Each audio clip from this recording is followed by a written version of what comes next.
உலக மக்கள் எல்லோருக்கும் வணக்கங்க. நான் உங்கள் செல்வி. இவங்க என்னோட பெரிய மருமகள் கௌதமிங்க. இவங்க என்னோட சின்ன மருமகள் ரம்யாங்க. Welcome to short Shane vlogs.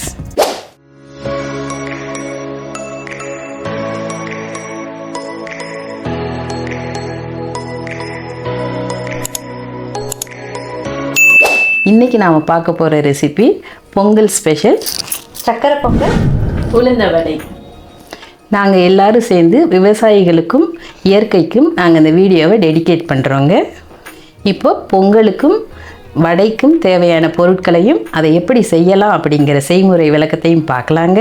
இப்போ சக்கரை பொங்கலுக்கு தேவையான பொருட்கள் என்னென்னு பார்க்கலாங்க. 1 கப் பச்சரிசி வச்சுருக்கேங்க, 1/4 கப் பாசிப்பருப்பு வச்சுருக்கேங்க, 1/4 கப் கடலைப்பருப்பு எடுத்து கொஞ்ச நேரம் ஒரு அரை மணி நேரம் ஊற வச்சுருக்கேங்க, 3 டேபிள் ஸ்பூன் நெய் வச்சுருக்கேங்க, 1 டீஸ்பூன் ஏலக்காய் பவுடர் வச்சுருக்கேங்க, கொஞ்சம் திராட்சை வச்சுருக்கேன், கொஞ்சம் முந்திரி வச்சுருக்கேங்க. இந்த கப்பில் 1 கப் பச்சரிசி எடுத்ததுனால 2 கப் வெல்லம் வச்சுருக்கேங்க. இவ்வளவு தான் சக்கரை பொங்கலுக்கு தேவையான பொருட்களுங்க. இப்போ உளுந்தம் வடைக்கு தேவையான பொருட்களுங்க. 1/4 கிலோ உளுந்தம்பருப்பு எடுத்து ஊற வச்சுருக்கேங்க. இங்கே பாருங்கள், 1 மணி நேரத்துக்கு முன்னாடி ஊற வச்சேங்க. 2 வெங்காயம் எடுத்து பொடியாக கட் பண்ணி வச்சுருக்கேங்க, கொஞ்சம் கொத்தமல்லி பொடியாக கட் பண்ணி வச்சுருக்கேங்க, 1 டேபிள் ஸ்பூன் அரிசி மாவு வச்சுருக்கேங்க, 1/2 டேபிள் ஸ்பூன் மிளகு வச்சுருக்கேங்க, ஒரு சின்ன பீஸ் இஞ்சி வச்சுருக்கேங்க, 2 பிஞ்சு ஆப்ப சோடா மாவு வச்சுருக்கேங்க, தேவைக்கேற்ப உப்புங்க, பொரிக்க தேவையான அளவு ஆயிலுங்க. இவ்வளவு தான் உளுந்த வடைக்கு தேவையான பொருட்களுங்க. இப்போ அடுத்து சர்க்கரை பொங்கலும் உளுந்த வடையை எப்படி செய்யலாம் அப்படிங்கிற செய்முறை விளக்கம் பார்க்கலாங்க. இப்போ ஃபஸ்ட்டு சர்க்கரை பொங்கல் எப்படி செய்கிறது அப்படிங்கிறத பார்க்கலாங்க. இப்போ ஸ்டவ் பற்ற வச்சு குக்கர் வச்சுக்கலாங்க. பச்சரிசி இந்த கப்பில் தான் எடுத்தோங்க. இந்த கப்லேயே 5 கப் தண்ணி அளந்து ஊற்றிருக்கேங்க. 1 கப் பச்சரிசி, 1/4 கப் பாசிப்பருப்பு, ஒரு 1/4 கப் கடலைப்பருப்பு ஊற வச்சுருக்கேங்க. அரிசியும் பாசிப்பருப்பும் சேர்ந்து 1/4 கப் வருதுங்க. இதுக்கு 5 கப் தண்ணி ஊற்றினா சரியாக இருக்குங்க, சாதம் குலைவாக நல்லா இருக்குங்க. இப்போ இந்த தண்ணி கொதிக்கட்டுங்க. இந்த அரிசியும் இந்த பாசிப்பருப்பும் ஒன்றா சேர்த்து கழுவிட்டு வந்துடலாங்க. இப்போ நம்ம அளந்து ஊற்றின 5 கப் தண்ணி வந்து நல்லா கொதிக்குதுங்க. கொதிக்கும்போது இப்போ அரிசியும் பாசிப்பருப்பும் ஒன்றா கலந்து கழுவி வச்சுருக்கோம் இல்லைங்களா, இந்த ரைஸை இதில் சேர்த்துக்கலாங்க. இதோட இந்த கடலைப்பருப்பு ஊற வச்சுருக்கோம் இல்லைங்களா, அது சேர்த்துக்கலாங்க. கடலைப்பருப்பு போட்டால் சாப்பிடும்போது நல்லா வாய்க்கு கடிப்படுங்க, நல்லா டேஸ்ட்டாக இருக்குங்க. இப்போ நல்லா கலந்து விட்டு மூடி போட்டு வெயிட் போட்டுடலாங்க. இந்த சாதம் வேகிறதுக்குள்ளே வெல்லம் 2 கப்பு வச்சுருக்கோம் இல்லைங்களா, அதுக்கு ஒரு 1/2 கப்பு தண்ணி ஊற்றிக்கலாங்க. தண்ணி ஊற்றி இதை கரைச்சி வச்சுட்டு குக்கரை இறக்கிட்டு இதை கரைச்சி எடுத்துக்கலாங்க. 2 விசில் வந்தால் போதுங்க, ஆஃப் பண்ணிடலாங்க. சக்கரை பொங்கல் செய்கிறது ரொம்ப ஈஸி தாங்க, பிகினர்ஸ் கூட அழகாக பண்ணிடலாங்க. நான் செய்கிற ஒவ்வொரு ரெசிபிக்களும் பிகினர்ஸ் கூட அருமையாக ஈஸியாக செய்து பார்க்கக்கூடிய அளவுக்கு தான் நான் செய்து காட்டுறேங்க. இது 2 விசில் வந்ததுங்க, ஆஃப் பண்ணியிருக்கேங்க. இது ஓப்பன் பண்ணி காட்டுறேங்க. இந்த குக்கரை இறக்கிட்டு வெல்லத்தை வந்து கரைச்சி எடுத்துக்கலாங்க. இதை இறக்கி வச்சுட்டு இந்த வெல்லத்தை கரைச்சிக்கலாங்க. இப்போ இந்த வெல்லத்தை நல்லா கரைச்சி எடுத்துக்கலாங்க. பாகு பதமெல்லாம் ஒன்றும் தேவையில்லைங்க, நல்லா வெல்லம் கரைஞ்சி வந்து கொதிச்சா போதுங்க. இறக்கிடலாங்க. பொங்கி வரும், ஸ்டவ்வை இறக்கி வச்சுக்கோங்க. இறக்கி வச்சு இப்படி கலந்து விடுங்க. ஸ்டவ் ஆஃப் பண்ணிவிட்டு இதை தனியாக வடித்து எடுத்துக்கலாங்க. இப்போ இந்த வெல்லத்தை வந்து நம்ம கரைச்சி வச்சோம் இல்லைங்களா, இதை வந்து இந்த பொங்கல் சாதத்தோடு சேர்த்துக்கலாங்க. அடுத்த ப்ராசஸ் என்னன்னு சொல்கிறேங்க. 2 விசில் விட்டோங்க. 5 கப் தண்ணி வச்சு 2 விசில் விட்டோங்க. இப்போ சாதம் எப்படி இருக்குன்னு பாருங்கள். பார்த்தீங்களா, நல்லா சாஃப்டாக வெந்து வந்திருக்கு பாருங்கள். இது அப்படியே நல்லா மசிச்சு விட்டுக்கலாங்க. ரொம்ப மசிக்க வேண்டாங்க, கொஞ்சம் நல்லா கலந்து விட்டுக்கலாங்க. பார்த்தீங்களா, இந்த அளவு கலந்து விட்டால் போதுங்க. இந்த நடுவில் வர்ற இந்த கடலைப்பருப்பு ரொம்ப நல்லா இருக்குங்க சாப்பிடும்போது டேஸ்ட்டு. இந்த அளவு கலந்து விட்டால் போதுங்க. இப்போ இந்த வெல்லத்தை இதோட சேர்த்துக்கலாங்க. இப்போ ஸ்டவ் பற்ற வச்சுக்கலாங்க. இது ஆல்ரெடி வெல்லம் கரைச்சி நல்லா வடிகட்டி வச்சுருக்கேங்க. இது அப்படியே இதோட சேர்த்துக்கலாங்க.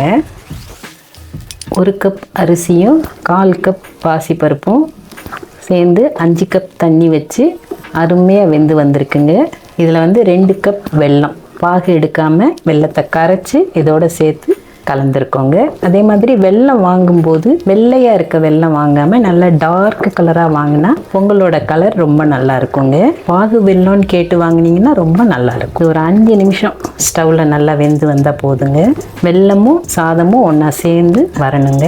அந்த அளவுக்கு ஒரு 5 நிமிஷம் கலந்து விட்டால் போதுங்க. கொதிச்சு வரட்டுங்க. இதில் ஒரு பிஞ்ச் சால்ட்டு சேர்த்துக்கலாங்க. இது பார்க்குறதுக்கு இந்த அளவு இருக்குங்க.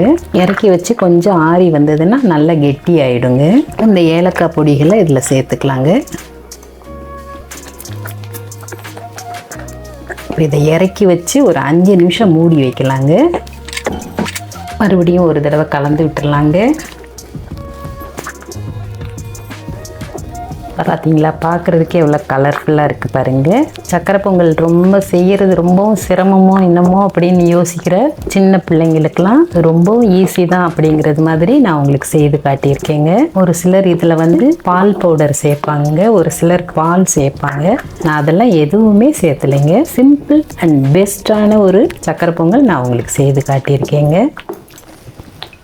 இப்போ வெல்லமும் சாதமும் நல்லா சேர்ந்து வந்துருச்சுங்க. பாருங்கள், இந்த இறக்கி வச்சா இன்னும் நல்லா கெட்டி ஆகுங்க. இப்போ இதுக்கு முந்திரி திராட்சை இதெல்லாம் தாளித்து கொட்டிடலாங்க. நெய் போட்டு பேன் வச்சுட்டு ஒரு 3 டேபிள் ஸ்பூன் நெய் சேர்க்குறேங்க.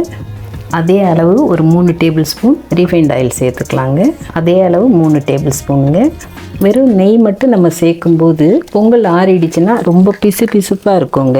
ஆயில் சேர்க்கும்போது பொங்கல் ஆறுனாலும் நல்லா இருக்குங்க. ஆயில் நெய்யும் லேசாக சூடானதும் முந்திரியை சேர்த்துக்கலாங்க.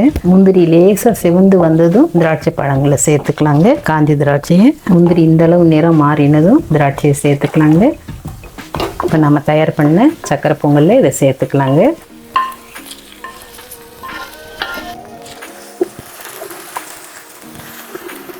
இப்போ பாருங்கள், வா அப்படின்ற மாதிரி ஒரு சக்கரை பொங்கல் ரெடிங்க. இதே மாதிரி நீங்களும் வீட்டில் செய்து தைத்திருநாள் உழவர் திருநாளை சிறப்பாக கொண்டாடுங்க. இவ்வளவு தாங்க சக்கரை பொங்கலோட வேலை. 3 ஸ்டெப்பு தாங்க. இப்போ இந்த சக்கரை பொங்கல் அப்படியே இறக்கி ஓரமாக வச்சுட்டு இப்போ வடையை சுட்டு எடுத்துக்கலாங்க.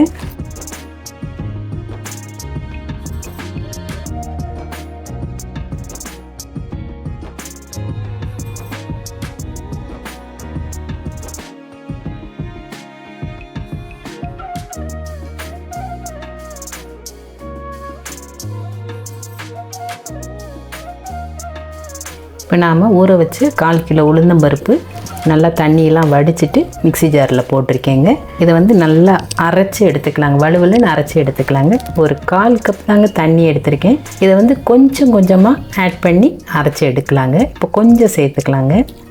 இப்போ இதை அரைச்சிட்டு அந்த பக்குவத்தை நான் உங்களுக்கு காட்டுறேங்க. மாவு இந்த பக்குவத்தில் இருக்கணுங்க. மிக்சியில் அரைச்ச மாவு பாருங்கள், பந்து மாதிரி இப்படி இருக்கணுங்க. ஓகேங்க. இப்போ இந்த மாவு கூட என்னென்ன சேர்க்கணும் அப்படிங்கிறத நான் சொல்கிறேங்க. உளுந்த வடைக்கு தேவையான மாவை அரைச்சிட்டோம் இல்லைங்களா. இப்போ இஞ்சியை சின்ன சின்னதாக கட் பண்ணி வச்சுருக்கேங்க. 1 டேபிள் ஸ்பூன் அதை இதில் சேர்த்துக்கலாங்க. 1/2 டேபிள் ஸ்பூன் மிளகு எடுத்துருக்கேங்க, அதை இதில் சேர்த்துக்கலாங்க. ரெண்டையும் சேர்த்துட்டு ஒன்று பாதியமாக அரைச்சிக்கலாங்க. ரொம்ப நைஸாக அரைச்சிடக்கூடாது. நான் அரைச்சிட்டு உங்களுக்கு காட்டுறேங்க. இப்போ நாம் அரைச்ச இஞ்சியும் மிளகும் இந்த அளவு தாங்க அரைக்கணும். இந்த அளவு தான் அரைக்கணும். மற்றபடி பச்சை மிளகாய் அந்த மாதிரி காரம்லாம் எதுவும் சேர்க்க போகிறது இல்லைங்க. மாவுலே போட்டுக்கலாங்க. இது குழந்தைய கூட தைரியமாக சாப்பிடலாங்க. பச்சை மிளகாலாம் சேர்த்தனோன்னா குழந்தைகள்லாம் சாப்பிட முடியாது இல்லைங்களா. 2 வெங்காயம் பொடியாக கட் பண்ணி வச்சுருக்கேங்க, அதை ஆட் பண்ணிக்கலாங்க.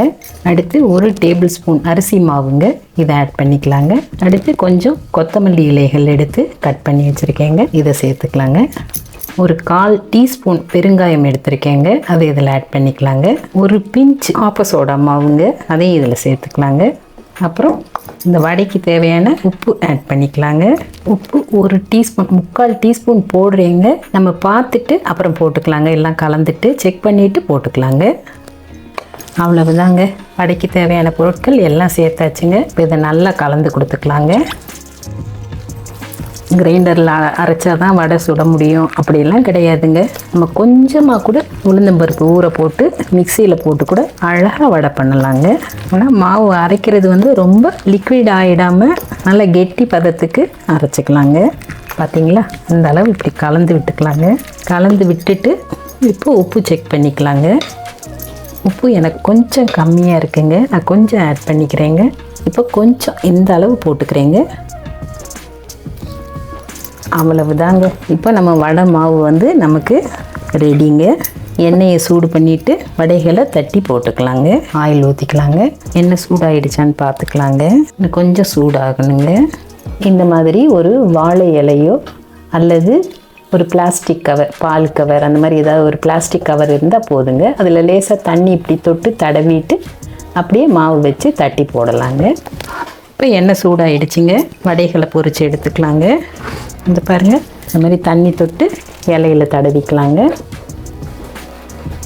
இலையில் தடவிட்டு இந்த பாருங்கள், இந்த மாதிரி இப்படி மாவை வச்சுக்கலாங்க. மாவு வச்சுட்டு இந்த பாருங்கள், அவ்வளோதான். இது மாதிரி எடுத்துட்டு மாவை இப்படி வச்சுட்டு லேசாக தண்ணி தொட்டுட்டு அவ்வளோதாங்க. அப்படியே போட்டு அப்பப்போ கை வந்து தண்ணியில் நனைச்சிக்கணுங்க. நனைச்சிட்டு இப்படி ஒரு விரல் தண்ணி இப்படி தொட்டுட்டு இந்த மாதிரி பண்ணிவிட்டு அப்படி தட்டினோன்னா வந்துடுங்க. அவ்வளோ இந்த மாதிரி போட்டுக்கலாங்க. இந்த மாதிரி ஒரு கம்பி வச்சுட்டோன்னா ஈஸியாக இருக்குங்க திருப்புறதுக்கு. கொஞ்சம் வெந்ததும் இப்படி இப்படி திருப்பி போட்டுக்கலாங்க. நீங்களும் கண்டிப்பாக பொங்கலுக்கு சக்கரை பொங்கலும் வடையும் செய்து உழவர் திருநாளான பொங்கலை சிறப்பாக கொண்டாடுங்க. இதில் பச்சை மிளகா போட்டோம் அந்த மாவில் அப்படின்னா குழந்தைங்க சாப்பிட்றதுக்கு சிரமப்படுவாங்க. இப்போ இந்த மிளகு அப்படிங்கிறதுனால இது நம்ம சாப்பிடும்போது வாய்க்கும் வராதுங்க. அதே மாதிரி கருவேப்பிலை இலைகள் அதெல்லாம் எதுவுமே போடலைங்க. சின்ன குழந்தைங்கள்லேருந்து பெரியவங்க வயசானவங்க வரைக்கும் எல்லாருமே நல்லா அருமையாக சுவைத்து சாப்பிடலாங்க இந்த வடை. இதை நீங்கள் கண்டிப்பாக ட்ரை பண்ணி பாருங்கள். இப்போ இந்த வடைகள்லாம் நல்லா வெந்துடுச்சுங்க. இந்த மாதிரி எடுத்துக்கலாங்க.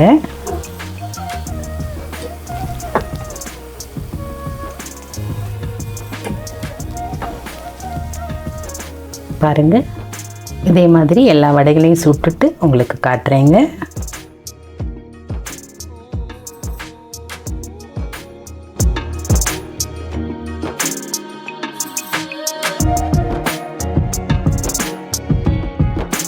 எங்களுக்கு சக்கரை பொங்கலும் வடையும் அருமையாக வந்திருக்குங்க.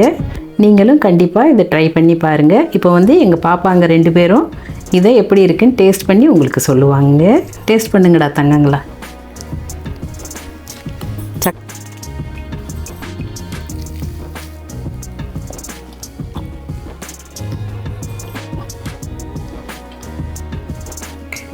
நல்லா கிறிஸ்பியாக சூப்பராக சாஃப்டாகவும் இருக்குது. உள்ளே சாஃப்டாக இருக்குது, வெளியே நல்லா கிறிஸ்பியாக இருந்திருக்குங்க. நல்லா கிறிஸ்பியாக டேஸ்ட்டாக இருக்குது. சக்கரை பொங்கலையும் டேஸ்ட் பாருங்கடா தங்கம்.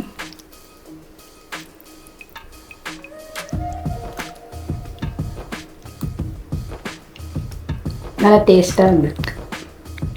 இனிப்பு எல்லாமே கரெக்டாக இருக்குது, நல்லா சூப்பராக இருந்திருக்கு. Thank you thank you. பொங்கல் சிறப்பாக எங்களுக்கு வந்திருக்குங்க. பொங்கலும் சக்கரை பொங்கலும் எங்கள் பாப்பாங்களோட வந்து நாங்களும் சக்கரை பொங்கல் வடையும் செய்து சிறப்பாக உங்களுக்கு காமிச்சிருக்கோங்க. இதே மாதிரி நீங்களும் கண்டிப்பாக வீட்டில் செய்து குடும்பத்தோட உழவர் திருநாளான பொங்கலை சிறப்பாக கொண்டாடுங்க. இந்த ரெசிபியை பார்த்ததோடு மட்டும் இல்லாமல் லைக் பண்ணுங்கள், ஷேர் பண்ணுங்கள், கமெண்ட் பண்ணுங்கள், சப்ஸ்கிரைப் பண்ணுங்கள். Thank you. Bye. see you in the next video. Bye. Tata. Bye. see you. Happy Pongal. Pongal நல்வாழ்த்துக்கள் எல்லோருக்கும்.